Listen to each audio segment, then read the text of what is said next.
Hello boys and girls, welcome to my YouTube channel real experience by Nikhil. आज जो दिन है 23 मई 2022, दिन मैं इसलिए कह रहा हूँ, हर एक डेट इसलिए डिफ़ाइन करता हूँ कि जब भी आप मेरी वीडियो देखो आपको उस दिन का पता हो। और आज मौसम बहुत अच्छा है, धूप निकली हुई है, वैसे ठंड है, इतनी भी ठंड नहीं है। दोपहर को ठंड हो जाती है कम और शाम को हो जाती है ज़्यादा, डिपेंड करता है। अगर धूप निकली है तो ऑब्वियसली बात है कि क्या नाम है उसका, गर्मी होगी, लेकिन इतनी भी गर्मी नहीं होती है। ये चेक करो वेदर, हवा चल रही है बहुत ज़्यादा, ठीक है, हवा तेज़ है, यहाँ पर हवा भी बीमार करती है। तो अपना ध्यान खुद रखना है और इंश्योरेंस ज़रूर करवा के आनी है। जो स्टूडेंट वीज़े के ऊपर आते हैं उनकी तो इंश्योरेंस उतनी देर तक पहले से ही हुई पड़ी होती है जितना उनका वीज़ा मिलता है। और बाकी जो 489 वाले हैं वीज़ा वाले, उनको यहाँ पर आके करवानी पड़ती है, ठीक है। चलो, मुद्दा कुछ और था हमारा वीडियो बनाने का, आपने ऊपर टाइटल चेक कर लिया होगा। मौसम चेक करो कितना अच्छा है यार, मज़ा आ रहा है। हम भी बस घूमने जा रहे थे। तो मुद्दा ये है कि जब हमने कोई भी वीज़ा लगवाना है, चाहे पीआर या स्टूडेंट वीज़ा लगवाना है, मैं कोई मारा एजेंट नहीं हूँ, फिर आपको मैं थोड़ी बहुत सलाह दे देता हूँ जितना मेरा एक्सपीरियंस है। हवा देखो कितनी ज़्यादा चल रही है, तो ध्यान से वीडियो को देखना और लोगों के साथ शेयर भी कर देना। कि हमें दो टेस्ट होते हैं जो सबसे मशहूर हैं, IELTS जिसको हम आइलट्स कहते हैं, और एक दूसरा होता है PTE, Pearson test of English. इन दोनों में से कौन सा इजी है, कौन सा हमें करना चाहिए ताकि हमारे अच्छे स्कोर्स पहली बारी में या जल्दी आ जाए और ताकि हमारा टाइम भी बचे। कई बच्चे क्या करते हैं, एक कोर्स शुरू कर लेते हैं, अगर उसमें स्कोर नहीं आते हैं 3-4 बार पेपर दे दिया, टाइम वेस्ट कर दिया, पैसे वेस्ट कर दिए, फिर दूसरे की तरफ मूव होना शुरू हो जाते हैं। तो उस मुद्दे को हमने आज इस वीडियो के अंदर कवर करना है कि IELTS और PTE दो ऐसे टेस्ट होते हैं, वो कौन से इजी कौन सा है, ठीक है। जो मैं आपको यही सलाह दूंगा, प्रदीप मेरे साथ में है, मैं आपको यही सलाह दूंगा कि अगर तो आपकी इंग्लिश अच्छी है या आपका टारगेट जो है 6.5 तक का है, चाहे आपकी इंग्लिश अच्छी नहीं है, ठीक है, तो आप IELTS का एग्ज़ाम दे सकते हो। अगर आपका जो टारगेट है वो है 8 ईच या 7 ईच, आप खुद समझदार हो कि IELTS में 8 ईच लेना 100 में से 2 या 3% के चांस होते हैं, इसलिए उसके बराबर का इंग्लिश प्रोफिशिएंसी टेस्ट है जो है पियर्सन टेस्ट ऑफ इंग्लिश। इस वीडियो के अंदर मैं आपको ये नहीं बता रहा हूँ कि IELTS अच्छा नहीं होता है, PTE करो ये वो, क्योंकि आपको अगर पता होगा, कुछ सब्सक्राइबर्स को पता होगा कि मैं PTE का ट्रेनर भी हूँ, मेरा दूसरा चैनल भी है और दूसरे चैनल का जो लिंक है वो नीचे डिस्क्रिप्शन में आपको मिल जाएगा। और हम कोचिंग भी प्रोवाइड करते हैं, अगर आपने हमारे से कोचिंग लेनी होगी तो आप कांटेक्ट कर सकते हो वहाँ पर, और मेरे दूसरे चैनल को भी आप सब्सक्राइब कर सकते हो, राइट। सो गाइज, मतलब यही है कि आपने वो चेक करना है कि आप IELTS में जाना चाहते हो या PTE में। अगर मैं बात करूं, मैं PTE का ट्रेनर हूं, मुझे PTE के बारे में ज़्यादा पता है। पहले PTE जो थी वो फेमस नहीं थी, ठीक है, धीरे धीरे पिछले कुछ 4-5 साल से बहुत फेमस हो रही है। जब मैंने PTE क्वालिफाई किया 2017 में, तब बहुत कम जानों को पता था। मैंने क्यों PTE स्टार्ट किया, क्योंकि ये एक कंप्यूटर बेस्ड टेस्ट है। IELTS में उस टाइम के ऊपर कंप्यूटर बेस्ड टेस्ट नहीं होता था, और कई बच्चों की जो राइटिंग ख़राब होती है, ठीक है, IELTS में आपको अपने हैंड रिटन लिखना पड़ता है, ऐसे वगैरह, और अगर आपकी राइटिंग ख़राब होगी ना तो आपके नंबर जाएंगे, राइट। और नंबर इस PTE में क्या है, कंप्यूटर के ऊपर लिखना है, इसके अंदर तो राइटिंग का रहा भी नहीं कोई सिस्टम।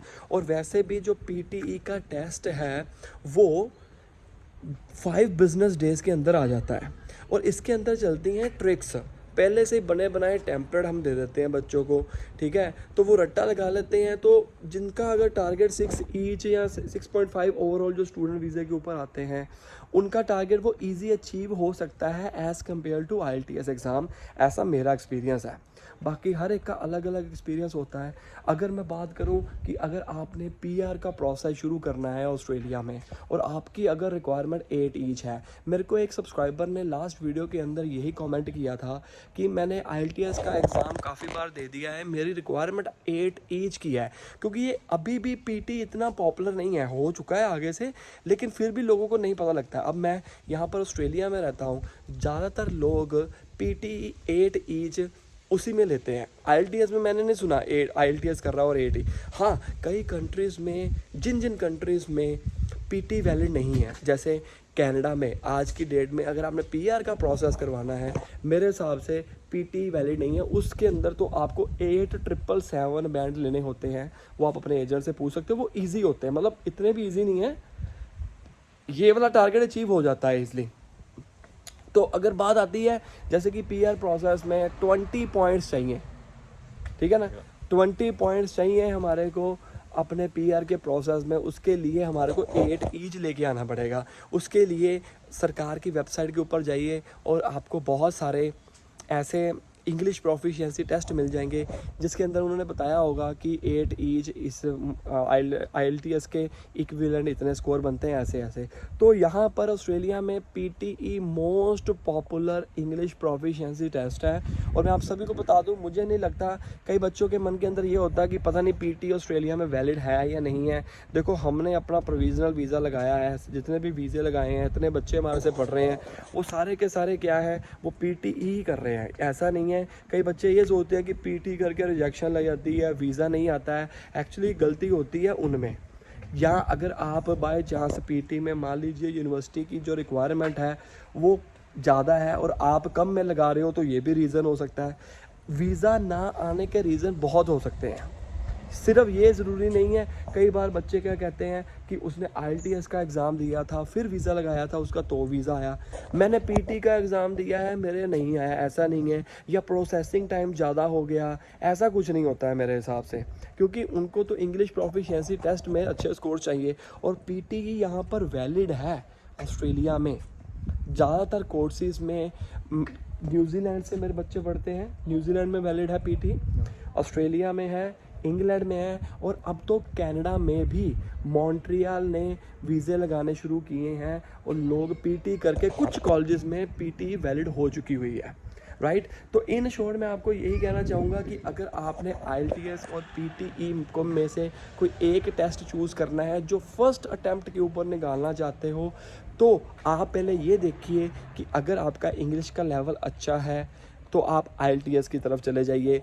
अगर आपका टारगेट 6.5 ओवरऑल या 7 ओवरऑल तक भी है तो भी आप IELTS की तरफ जा सकते हो, कंपल्शन नहीं है। लेकिन दूसरी तरफ अगर आप जल्दी पेपर देना चाहते हो और रिज़ल्ट भी जल्दी लेना चाहते हो तो उसका एक ही सलूशन है PTE।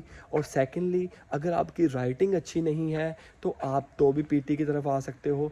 तीसरी बात, अगर आपकी इंग्लिश अच्छी नहीं है पर फिर भी हमें अच्छे स्कोर लेने हैं तो एटलीस्ट PT में चांस है, हम सोच सकते हैं कि 8 ईच आ सकते हैं, क्योंकि यहाँ पर लोगों के बहुतों जानों के 9 ईच भी आए हुए हैं, ठीक है ना। तो IELTS में 9 ईच समझ लो कोई 1% बंदा होगा या इससे भी कम होगा। मतलब आप दोनों को कंपेयर कर सकते हो कि एक में 9 ईच काफ़ी सारे आए हुए हैं और दूसरे में एक आधा ही है। तो जो PT है वो एक कंप्यूटर बेस्ड टेस्ट है और 6.5 ओवरऑल लेना इजी हो जाता है, क्योंकि ज़्यादातर जो बच्चे आते हैं वो सारे आते हैं स्टूडेंट वीज़ा के ऊपर ही, ठीक है। जो बच्चे बार बार IELTS में फ़ेल हो रहे हैं वो एक बार ज़रूर PT का ट्राई करें और मेरे दूसरे चैनल को सब्सक्राइब कर सकते हैं। मेरे चैनल का नेम है PT टिप्स और ट्रिक्स बाय निखिल। वहाँ पर जाकर अगर आपने कोई कोचिंग देनी है तो भी मुझे कॉन्टैक्ट कर सकते हैं। और अगर आपके मन के अंदर कोई क्वेश्चन होगा किसी भी चीज़ के रिलेटेड तो उसको कमेंट करिए। जैसे इस स्टूडेंट ने कमेंट किया, इस सब्सक्राइबर ने कमेंट किया था, हमने उसके ऊपर वीडियो बनाई और कोशिश करेंगे अगर वो कॉमन प्रॉब्लम होगी सभी की तो हम भी उसके ऊपर वीडियो बनाएंगे। तो मिलते हैं अगली वीडियो में, बाय बाय।